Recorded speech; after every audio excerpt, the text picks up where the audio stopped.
Baxtli kelin. Muallif Tohir Malik.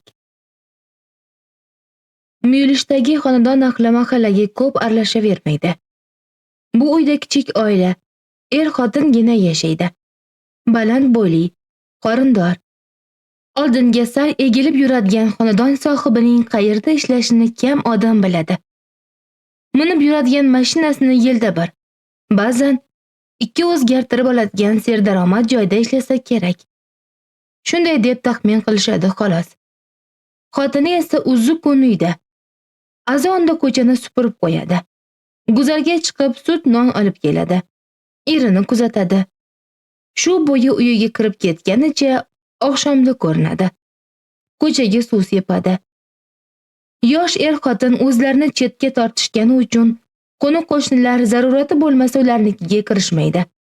Bu oqshom endi ovqatga unayotgan edi. Ko'cha eshigi ochilib, ulardan 4 xonadon narida yashovchi Ma'suma buvi ko'rindi. "Voy, belim-ey", deb ostona hatlab ichkariladi kampir. Uni ko'rib kelinning chiroyi ochildi. Ma'suma buvi kelinning odamovi ekanini bilgandan bu xonadonga tez-tez kirib turardi. Kelinchak bu holga ko'nikib qolgan. Buvidan bir kungina darak bo'lmasa, allanimasini yo'qotib qo'ygandek garangsib yurardi. Har holda odam bor joyga odam keladi. Ayniqsa, Ma'suma buvidek kirishimli odam kirsa, tashvish otashida qovurilayotganingni ham unutasan. Kampir oshxonadan o'zi tomonga peshvoz chiqayotgan kelinchakni ko'rmay, "Mahbubaxon, uydamisiz?" dedi.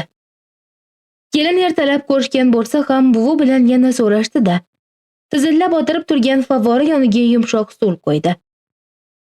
"Issiq yamlab yutaman deydi-ya." Kampir shunday deb stulga o'tirdi. Ajab kun bo'ldi o'zi. Bir yoqda xursandchilik, bir yoqda aza. Eshitgandirsiz. Haqberdini o'g'li nobud bo'libdi. Roziq degan bola. Bilarmidingiz? Eringiz bilan sherikchilik ishlar ham qilib yurardi. O'tgan yili qamalib chiquvdi. O'tgan kuni yana qamab qo'yishgan ekan. Chakka yursa ham birovni jigari edi. Uvol ketibdi-da. Nargi ko'chada turadigan Oynasi opangizni bilasiz-a? Mahbuba aytilayotgan ayolni yaxshi bilmasa ham, kampirni so'zini bo'lgisi kelmay bosh irg'ab, ha ishorasini qildi. Ma'suma buvi bundan qanoatlanib, mahalla yangiliklarini bayonotida davom etardi. Katta qizi o'tgan hafta arazlab qaytib keluvdi. Bugun kichkiga sovchi kelibdi. Kuyov bola yoqqan bo'lsa, o'ylab o'tirmay to'yni boshlab yuboravering. Shu to'y bahonasida kattangiz ham eri bilan yarashib olar dedim. To'g'ri aytibmanmi? Sizga o'xshab baxt ochilib ketsa ajabmas. Xudo xohlasa, qo'chqordek o'g'il tug'ib olsangiz, sizdan baxtliroq odam bo'lmaydi bu dunyoda. Ha, men aytdi dersiz.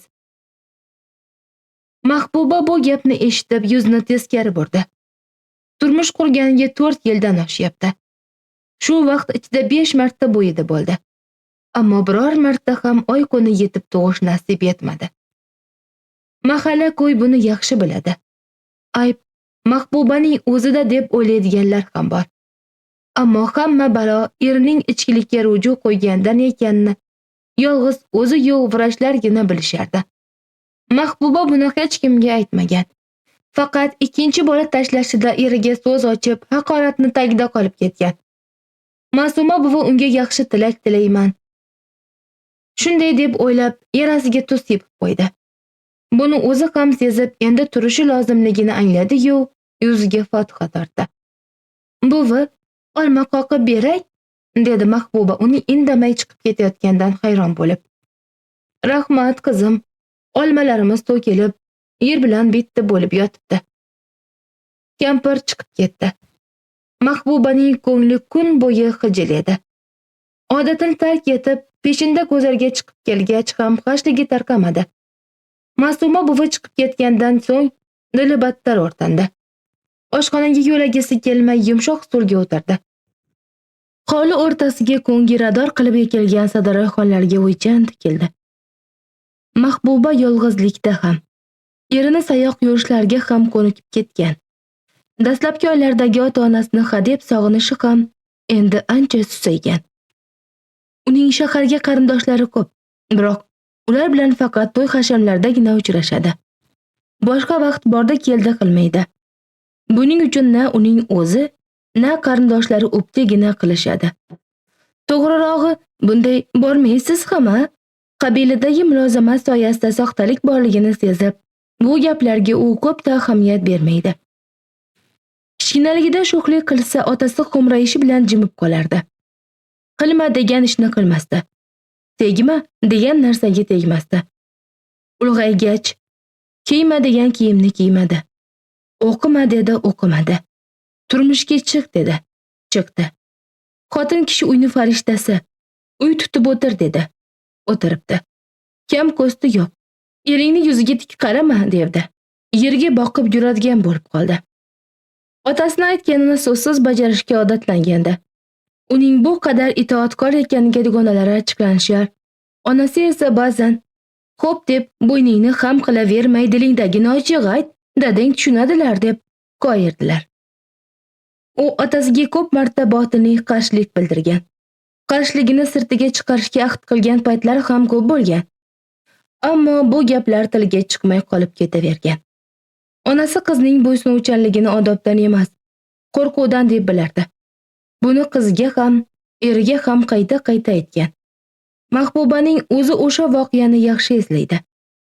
4 yoki 5 yashar payti edi.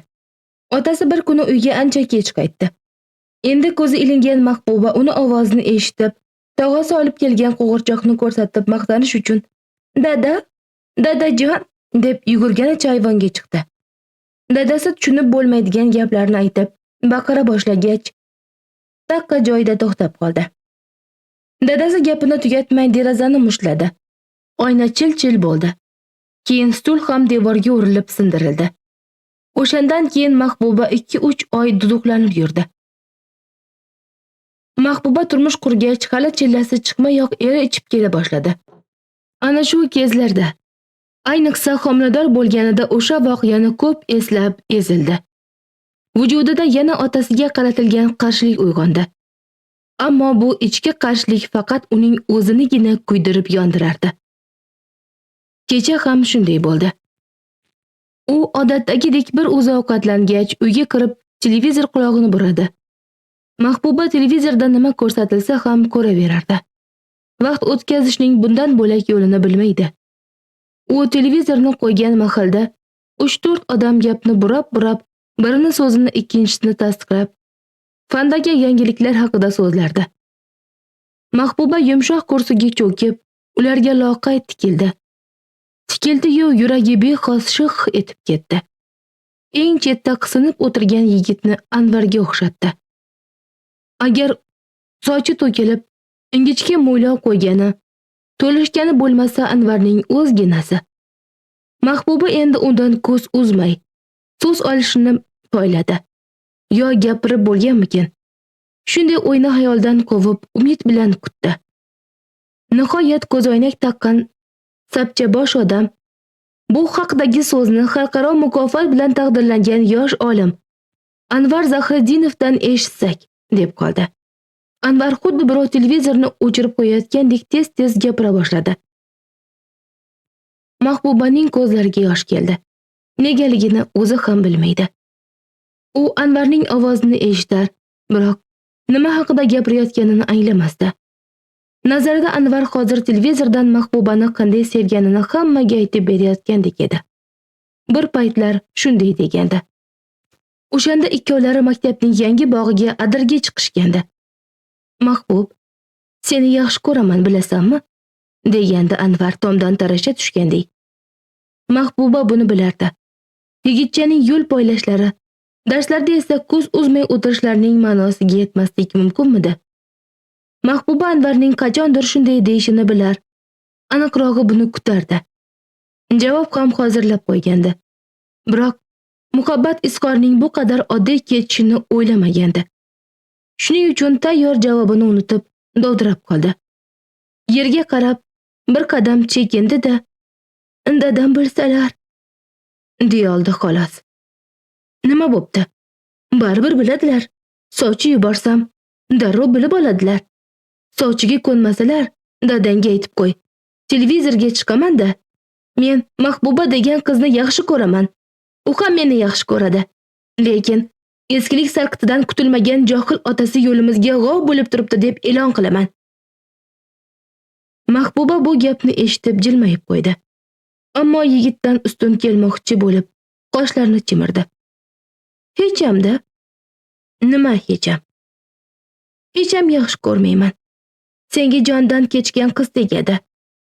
Nima, men ajdahomanmi? O'zing johilsan, qoloqsan. Anvar bir so'z bilan o'ldirding deb qah-qah urganicha qornini changallab yiqildi. Maysalar ustida yumalab, huzur qilib kuldi. Mahbubaning ham kulgisi qistasa-da, o'zini tiyib nari ketdi. Anvar irg'ib turib uning yo'lini to'sdi. Qo'llarini beliga qo'yganicha mug'ambirlik bilan qovoq uydi.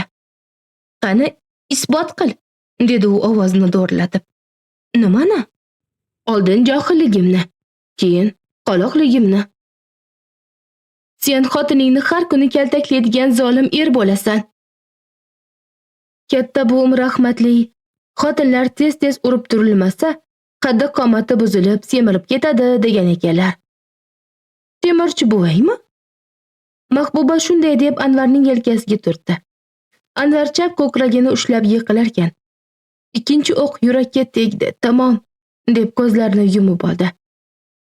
Mahbuba bu gapi bilan 4-sinfda o'qishayotganda bo'lib o'tgan bir voqeaga shama qilgandi. O'shanda ular bir partada o'tirishardi. Anvar sergap edi. Darslarda chakagi tinmasdi. Tanaffusda uning ovozini bas keladigani topilmasdi. Mahbuba bir gal, "Muncha baqirasan, otang temirchimi?" deb baloga qolgandi. Anvarning dadasi rostdan ham temirchi edi. Mahbuba buni o'ylamay odamlar og'zida yuradigan matalni aytib yuborgan. Anvar esa buni o'zicha haqorat deb tushunib, belidagi askarcha enli kamarni yechib, "Yo'q, katta buvam temirchi", deb urib qolgandi. Ekranda shosha-pisha gapirayotgan Anvar odamlarga shularni so'zlab berayotganda edi. Ko'rsatuv yakunlandi. Mahbuba Anvarning tez gapirishdan birinchi marta achchiqlandi. Shoshilmay gapirganda-ku. Mahbuba shundan keyin televizorni o'chirib, anchagacha hovlida aylanib yurdi. Uyiga sig'madi. Anvar bilan birga o'tkazgan beg'ubor kunlarni esladi. Yigitning kuyib yonib qolganini ko'z oldiga keltirdi. Ular xayol bilan hayot o'rtasida osmon bilan yercha farq borligini bilmay, muhabbat haqidagi kitoblarni o'qib, o'zlaricha mast bo'lib yuraverishgan ekan. Bechora Anvar sovchi yuborishga ham ulgurmadi. Mahbuba 10-ni o'qib yurganda otasi uni taqdirini hal qilib bo'lgandi. U qizini bobolari yashab o'tgan katta shaharga uzatmoqchi edi. Patir sindirilgan kuni unga maqsadini anglatmoqchidek. Biz asli o'sha katta shahardanmiz, dedi o'ychan bir tarzda. Ajdodlarimiz tijorat bilan mashg'ul bo'lishib, butun yurtni Hindiston bilan bog'lab turishgan. O'sha davrlarda bu yerda kichkina karvonsaroy bo'lgan ekan. Qanaqadir falokat yuz berib, katta bobolarimizdan biri safarni davom ettira olmay, shu yerda qolib, Hindistondan kelgan molning barchasini bor barakaga sotib olganlar. Shu zaylda safarga xorigan savdogarlarning molini olib, sotib kun ko'raverganlar. Keyin bu yumush ma'qul tushib, boshqa urug'larni ham chorlaganlar. Karvonsaroy shu tariqa shaharchaga aylangan ekan. Oradan ko'p yillar o'tib ketdi. Endi bizlarni bu yerlarda qiladigan ishlarimiz qolmadi.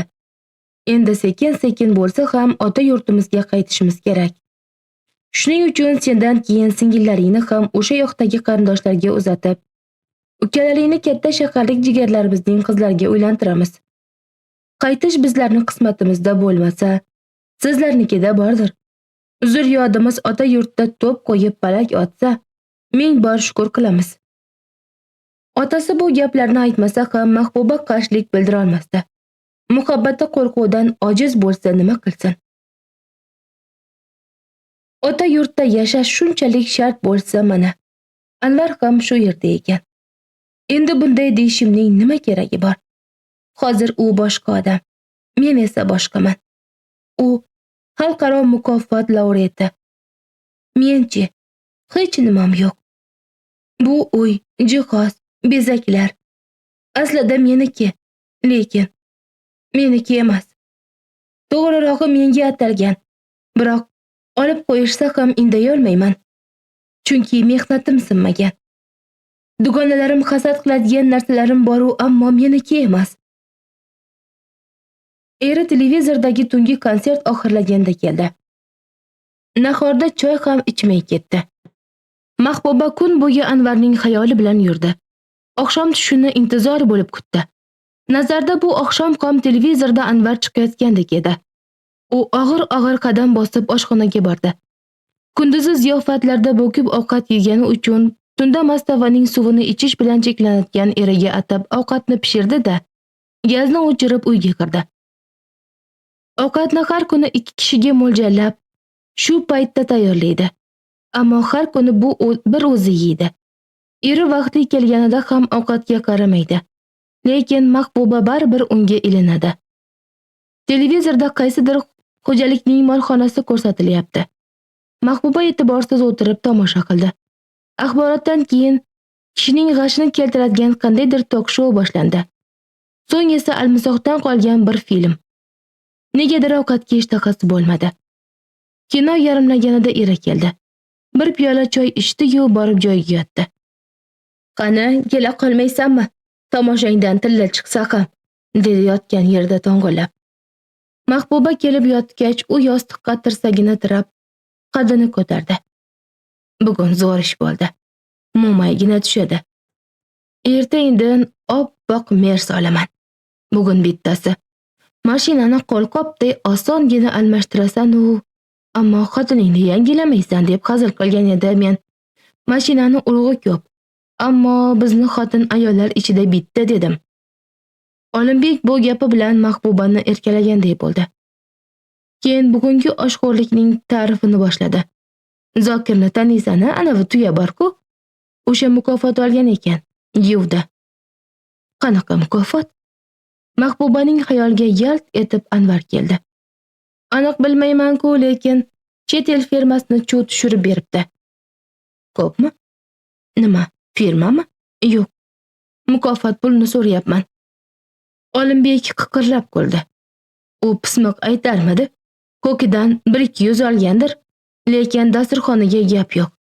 Olamda yo'q narsalarni to'kib tashlabdi. Himmati balandda. Keyin unaqa mukofot duch kelganga berilavermaydi. Kallali bola bu tuya. Hali televizorda ham bir yigitni ko'rsatishdi, deb yubordi Mahbuba tuyqusdan. Xalqaro mukofot olibdi. Kim ekan? Kim ekan deyapman. Esimda yo'q. Esingda yo'q bo'lsa nimaga boshimni qotirasan? Tanishim ekanmi? Shunday deb o'ylabman-da. Mukofot deganingizga esimga tushuvdi-da. Qancha berar ekan? Nima karomat ko'rsatibdi o'zi? Bilmadim. Olim shekilli.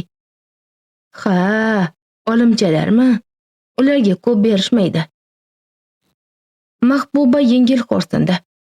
Eri birpas o'ylanib davom etdi. Mukofoti xalqaro bo'lsa, nari borsa 300 ko'kidan berar. Chetdagilar pul sochadigan anoyi emas. Ular puli tuqsa sarflaydi. Bo'lmasa toshingni ter deb turaverishadi. Olimchalarga sarflaydigan puli tug'maydi. Shuning uchun bolaga xo'rozqon berganday aldashadi. Keyin buni televizorda karnay qilib chalishadi, dedi Olimbek ishonch bilan. So'ng to'satdan kuldi. Ertaga men ham laureat bo'laman. Qanaqasiga? Ertaga men ham kamida 300 ko'kidan ishlayman. Hali aytdim-ku. 300 laureat deganim axir. Bu yog'ini surishtirsang, xotin Erjonning oyida kamida 4-5 marta laureat bo'ladi.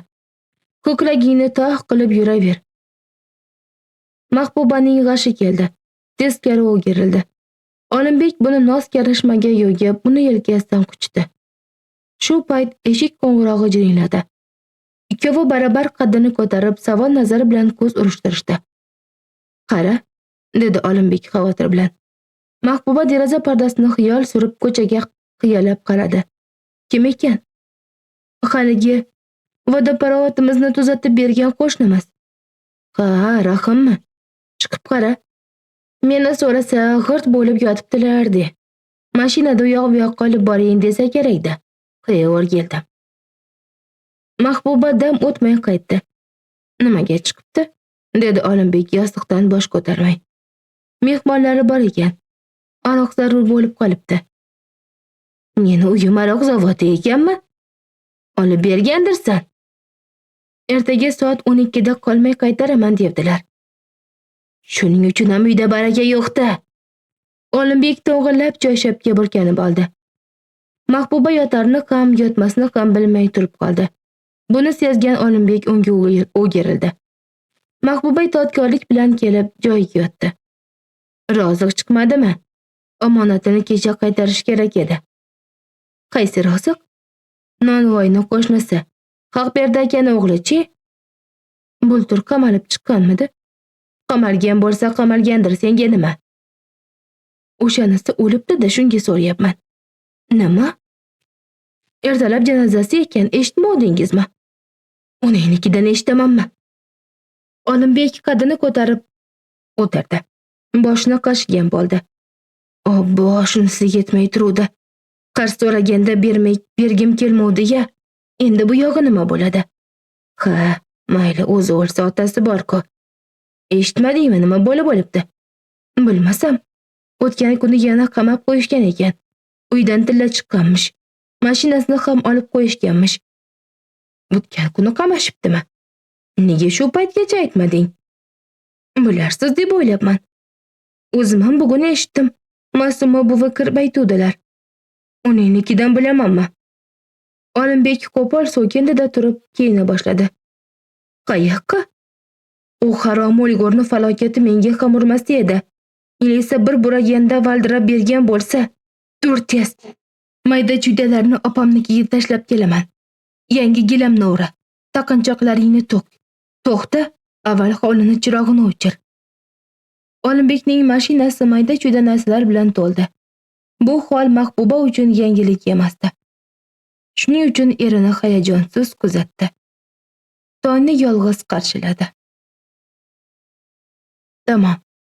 Xulosa qilish esa o'zingizdan. Tinglaganingiz uchun rahmat. Kanal rivoji uchun obuna bo'lishni unutmang.